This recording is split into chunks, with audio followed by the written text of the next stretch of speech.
It got tons of reaction from you yesterday. It's making the national papers today. Now, our BBC Hereford and Worcester investigation into the scale of child abuse among Jehovah's Witnesses is being taken to Parliament. First, though, before we do anything else, before we get on to our top story, let's have a quick catch-up with where we were yesterday in the investigation, our exclusive investigation that we brought you news of for Monday.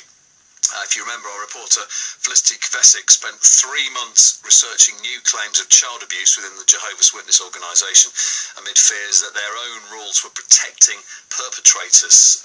You may have seen it on all the national news yesterday. It was on the lunchtime news. It was on Midlands Today, one of the most read stories on the BBC News website, and it's in the papers today. This is the Mail's headline: Victims of Jehovah's Witness sex abuse told not to report it. It makes the Telegraph as well. Jehovah's Witnesses accused of covering up child abuse victims claim the organisation's teachings have protected offenders. Yeah, one woman from Worcestershire who wished to remain anonymous has come forward to speak for the first time about her experiences within a family of Jehovah's Witnesses. She says she wants a proper apology from the organisation compared to the response that she got when she was a child. In this case, they'll have to leave it in Jehovah's hands. Jehovah sees all and everything's fine, don't worry. That seemed to make my parents fairly content and nothing happened subsequently. They need to apologise and say, we got it wrong. I think that would actually mean a huge amount to all the victims. Yeah, it was really, really strong stuff. If you heard that yesterday, extraordinarily brave to come forward and sort of stick your head above the parapet like this. But it is being taken to Parliament. That's the latest we can bring you. Conservative MP Alex Chalk is actually going to bring this up in the House of Commons, and we'll be hearing from him shortly. So that's where we're at. More to come on that. It's 8:10. Now, it's taken months of work, hours of meeting victims, and some incredibly graphic accounts. And now a Conservative MP is going to raise fresh claims of child abuse within the Jehovah's Witness organisation in Parliament. Now, this comes out of our exclusive BBC Hereford and Worcester investigation, in which we revealed fears that the Church's own rules are protecting perpetrators, with one top child abuse lawyer comparing it to the scandal in the Catholic Church. So there we are. That's one woman from Worcestershire who's come forward very bravely to tell us all about this, and obviously wishes to remain anonymous. But it's as part of the work that's been done around this. Our investigation has led to the Conservative MP for Cheltenham getting involved with this. Alex Chalk, good morning. Good morning to you. Now, you're going to raise this, aren't you, in Parliament? What do you hope to achieve by bringing this to Parliament's attention?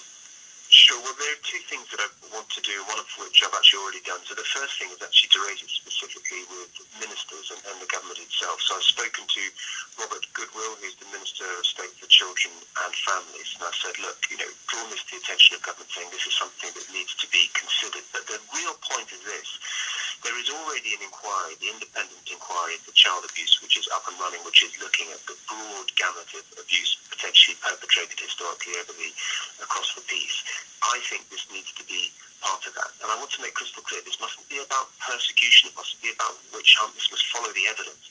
But if there is evidence of impropriety and systematic cover-up within this branch of Jehovah's Witnesses, well, that needs to be looked into, it seems to me. Alex, what have you heard? Have you had people come forward to you and speak to you about this? What kind of evidence have you had brought to you? Well, I've had evidence along the lines of your last piece, essentially people suggesting that because of this two-witness rule, that unless the internal, as it were, authorities within the church testify that there are two witnesses to the abuse, it's the nature of this kind of allegation that there very rarely will be more than one, namely the alleged victim, that this will not be put forward, this will not be investigated properly. So it's really consistent with that. Now, I want to be clear, these things need to be investigated fairly. Let's work out whether the allegations are true or not true. Let's not prejudge it. But certainly I've heard enough which suggests to me that this is something which merits the most careful consideration. Have you had direct contact with the Watchtower, the Jehovah's Witness headquarters?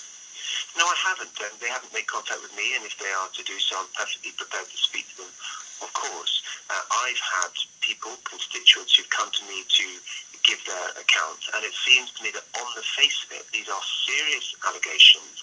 They are supported by what appears to be an undenied position, namely that there are there are requirements within the church before things start to be investigated. So you've heard of the two-witness rule, but there's also a sort of informal limitation. In other words, if the allegations are considered to be too old, that they won't be investigated. Well, that's not a principle that's recognised in English law.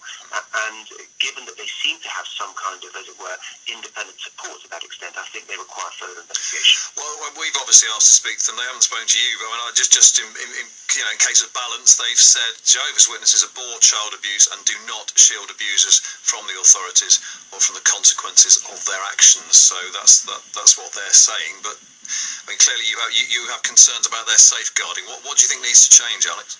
Well, I do have concerns about their safeguarding. I mean, I also think they've just got to be more transparent, and I think they should look to engage in this process. I'm sure they've made a statement, and that's fine, but I think it would be useful to hear from some of the individuals in the church. Let me make it clear again, this isn't about persecution, this is not about saying people can't practice their faith, but it is about saying that in a society which takes its duties towards safeguarding children very carefully, that there has to be absolute transparency about something as serious as this. Of course, people must practice their religion, but that is not a license to allow things to take place which are unacceptable.